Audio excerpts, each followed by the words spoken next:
Beyond's model of team development is built on three base assumptions that the team will go through when their usual working pattern is interrupted by some external or internal distraction. And while I don't personally recognize this susceptibility to being distracted from the work that the team is working, I do recognize some stages that Beyond mentions throughout the team cycle. Although I do not quite agree this emphasis that he places on the leader role, because I have been in peer groups that have worked without any issue, without having a clear established external leader. But the stages that Beyond provides are dependency, fight or flight, and pairing. The first stage, dependency, being when the group is first formed, they turn to their leader and look to them to provide the direction and to hold the full authority and take responsibility to get things moving. And indeed, in my experience as well, if in the beginning of the group, if there is no leader to turn to, one member of the group will have to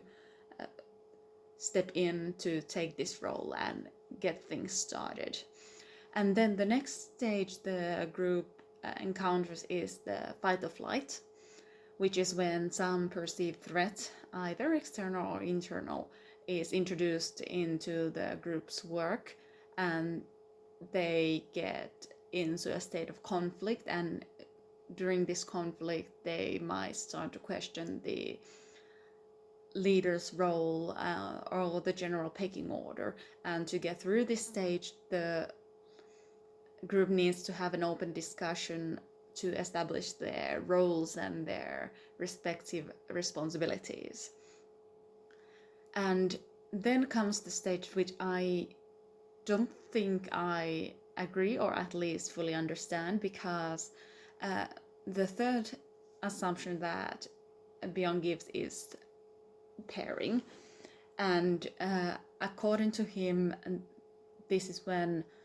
the team behaves as if pairing of two members of the group, or maybe a pairing between the leader and an external person, will bring salvation. The group is in fact not interested in working towards this future, but only sustaining a vague sense of hope. And the given antidote for this is for the leader to encourage the members to keep working on their responsibilities and to take personal responsibility on moving things forward. And I do not really understand why this is even here, because while I do recognize that within the groups there will be forming a subgroups, some people will get better along with each other, and that will provide them with this bouncing board to this reflection to bounce ideas off of, because they feel the most comfortable dealing with that single person. However, since the fight or flight stage should have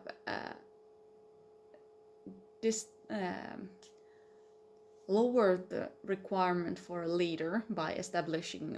roles and responsibilities, and thus setting each member to be in charge of a specific task, the fact that they now turn back to a leader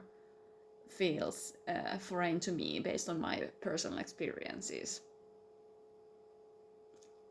And then again, I have not been working with a group that is